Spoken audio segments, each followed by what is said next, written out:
yang ke-10, yaitu berkaitan dengan masalah penyembelihan hewan.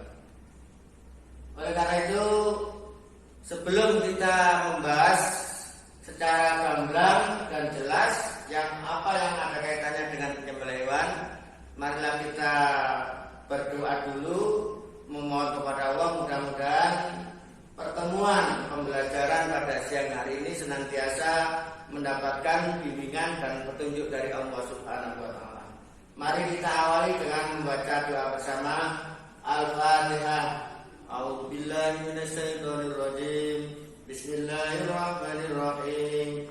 Alhamdulillahirabbil alamin. Arrahmanirrahim. Maliki yaumiddin. Iyyaka na'budu wa iyyaka nasta'in. Ihdinas siratal mustaqim. Siratal ladzina an'amta 'alaihim ghairil maghdubi 'alaihim waladdallin.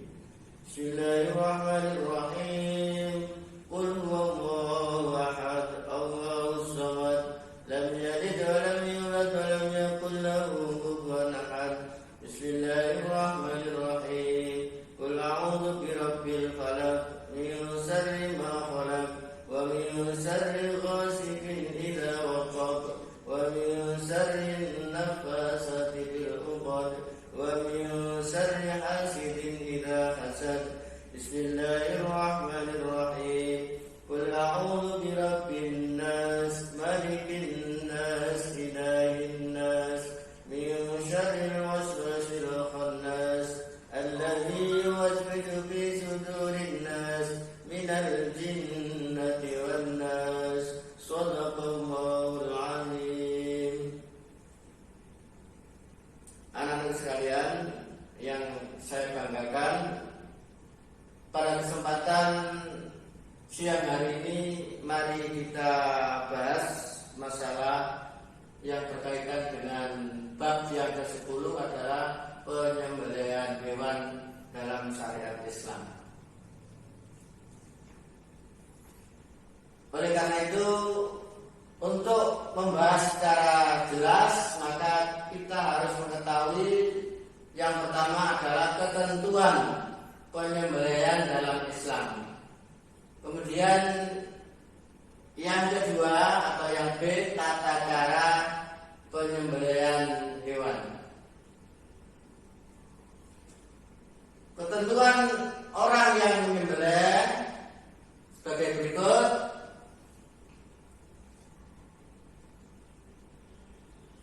Yang pertama, yang jelas orang yang menyembelih itu adalah yang pertama harus orang Islam.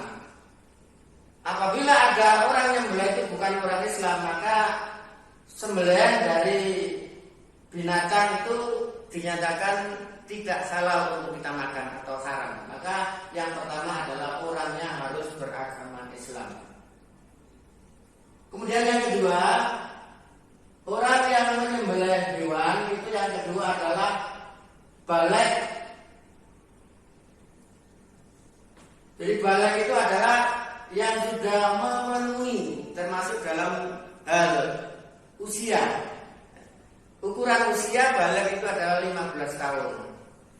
Tapi bisa dikatakan baligh kalau meskipun belum usia 15 tahun, tapi termasuk dalam hal-hal yang berkaitan dengan masalah sudah termasuk baligh. Contohnya orang laki-laki sudah dikatakan baligh meskipun belum usia 15 tahun tapi sudah pernah mengeluarkan sperma. Itu bagian daripada dikatakan baligh. Kemudian berikutnya adalah berakal. Artinya orang penyembelih itu jangan sampai orang tidak punya akal, orang gila. Karena orang gila itu di mata hukum tidak ada ketentuan, utamanya dalam masalah menyembelih hewan. Apabila penyembelihan itu dilakukan oleh orang yang gila atau enggak waras, maka yang jelas sembelihan daging yang disembelih itu haram untuk kita makan. Kemudian berikutnya adalah sengaja, artinya kita hati kita sudah niat kita menyengaja untuk menyembelih dengan aturan-aturan yang sudah kita niatkan dalam hati kita untuk menyembelih hewan tersebut. Berikutnya adalah membaca basmalah. Yang jelas ucapan basmalah itu dengan kata-kata menyebut nama Allah. Jadi ketika kita mau menyembelih, jangan sampai lupa untuk membaca basmalah. Oleh karena itu, maka hal yang seperti itu maka kita harus mengetahuinya sebelum kita melaksanakan penyembelihan hewan.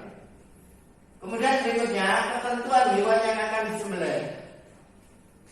Jadi kita lihat hewan itu yang akan kita sembelih itu benar-benar hewannya itu masih yang pertama hidup. Yang jelas kalau hewannya itu sudah mati kita sembelih, maka hewan itu sudah dikatakan bangkai. Kita sembelih tidak ada gunanya. Maka hewannya itu harus benar-benar hidup dalam kondisi hidup, meskipun hewan itu dalam kondisi sekarat. Misalnya ada kita punya ayam, kemudian ditubruk ya, truk atau apa, hewannya itu kelabak-kelabak, seakan-akan mau mati. Ya, kita cepet kita ambil, ya, kita potong nggak apa-apa. Yang penting masih ada dalam kondisi hidup. Tapi kalau hewan itu sudah ditubruk, kendaraan sudah mati, jelas sudah mati, maka kita sembelih dan nggak ada gunanya. Kemudian berikutnya adalah hewan yang disembelih itu adalah hewan-hewan yang halal, sudah dihalalkan menurut syariat agama yang ada dalam Al-Quran. Sudah jelas hewan itu yang halal kita makan dan yang haram kita makan itu meskipun itu masih hidup, tapi kalau hewannya itu haram kita makan, maka meskipun kita sembelih dengan cara agama pun karena barangnya sudah haram, maka dalam agama ya tetap haram. Kemudian ketentuan penyembelihan alat yang kita gunakan untuk menyembelih. Maka kita harus hati-hati ketika kita menyiapkan untuk persiapan penyembelihan hewan. Maka kita persiapan alat itu dengan sebaik-baiknya, setajam mungkin, tajam. Kemudian dilarang menggunakan kuku dan gigi. Jadi alat-alatnya jelas tajam, jangan menggunakan kuku dan gigi. Pakai kuku misalnya kita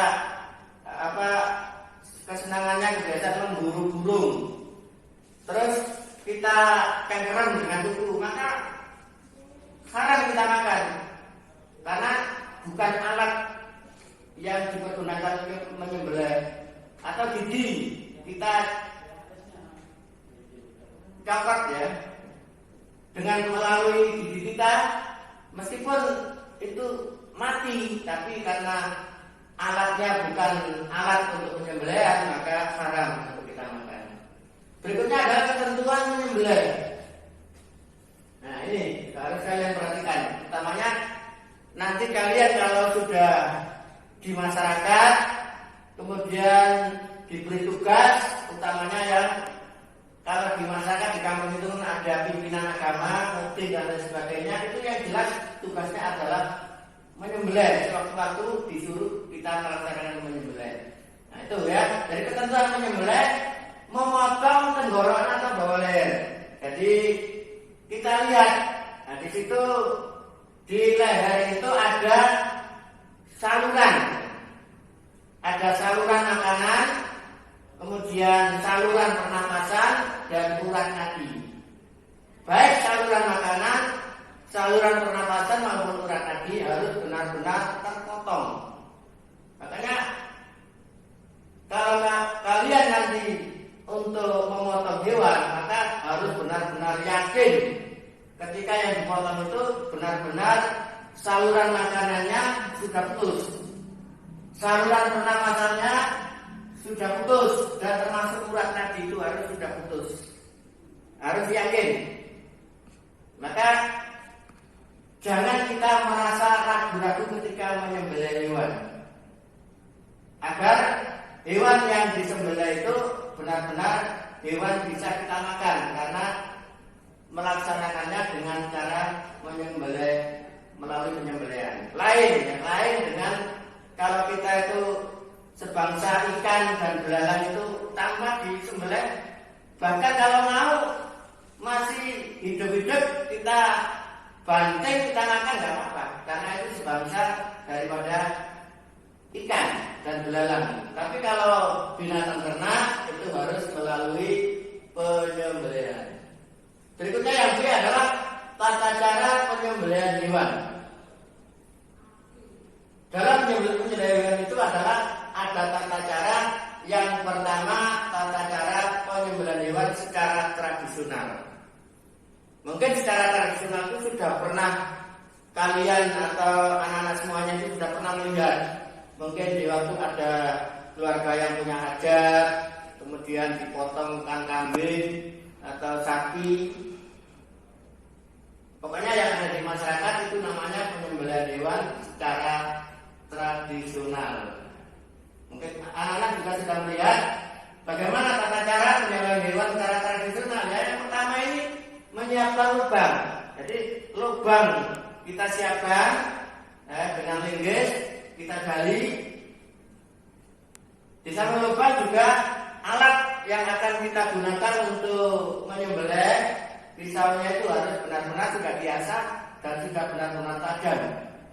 Sehingga nantinya kalau pisaunya sudah tajam, mudah-mudahan tidak menyakitkan. Tidak menyakitkan hewan yang disembelih. Jangan sampai kalau pisaunya itu belum tajam langsung kita gunakan, itu termasuk menyakitkan hewan. Kemudian memasang tirai antar hewan. Tirainya itu antar hewan itu harus dipasang untuk memudahkan dalam hal masalah penyembelihan hewan itu. Kemudian berikutnya adalah hewan dihadapkan ke kiblat, yaitu merupakan bagian daripada sunnah. Jadi hewannya itu dihadapkan kiblat dulu. Nah, ini sunnah Rasul. Kita hadapkan kiblat terus kita potong dan berniat untuk menyembelih. Dalam artinya sudah niat, ya sudah ada niat. Sebagaimana tadi yang sudah dijelaskan Pak Zainal, ya, diniat dengan tadi membaca basmalah tadi, berniat menyembelih dalam hatinya. Ini adalah termasuk penyembelihan secara tradisional yang sudah kalian ketahui di kampung-kampung atau di desa-desa. Kemudian ada tambahan membaca basmalah, sholawat dan takbir 3 kali. Mungkin kalian sudah pernah melihat pada waktu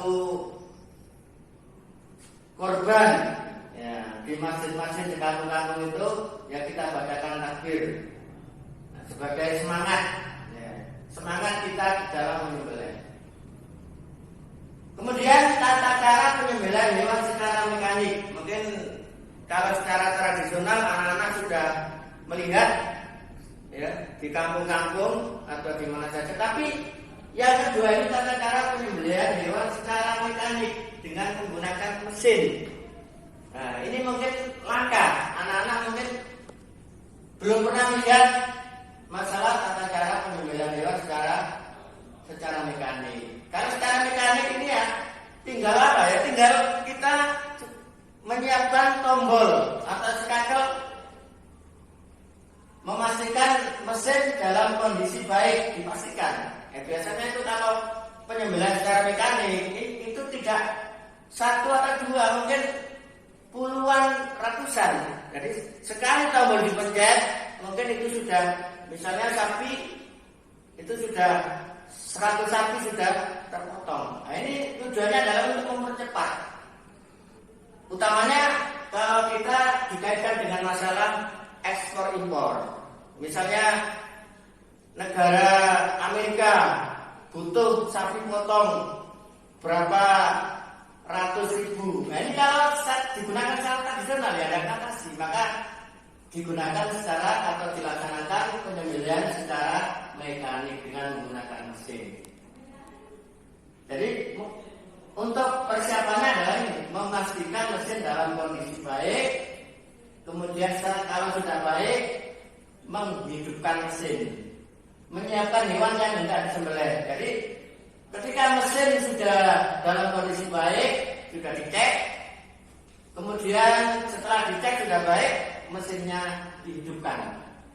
Setelah mesinnya dihidupkan, maka hewan-hewan yang akan disembelih secara mekanik itu sudah dipersiapkan. Nah, sudah dipersiapkan. Kira-kira kalau sudah tepat sasarannya, maka kita yang membeli itu tinggal memencet tombolnya. Sekali pencet, nah, sudah berapa sapi atau kambing yang sudah terpotong. Nah, ini adalah untuk mempercepat sehingga berikutnya akan mudah untuk dilaksanakan, untuk diekspor ke negara mana yang melalui penyembelihan hewan secara mekanik.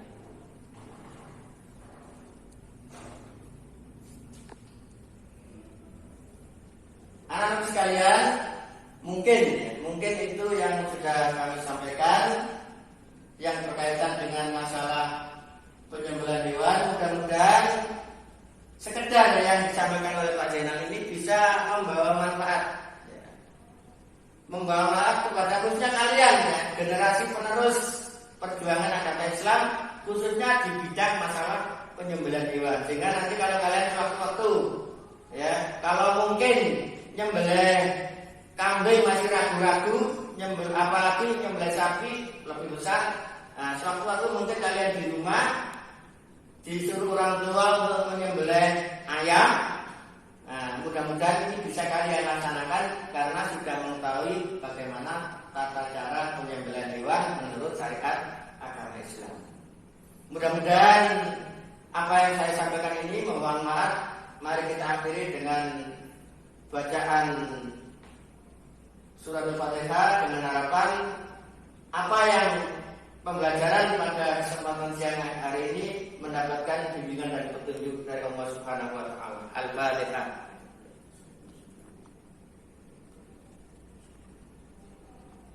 Kurang lebihnya mohon maaf. Saya akhiri. Assalamualaikum warahmatullahi wabarakatuh.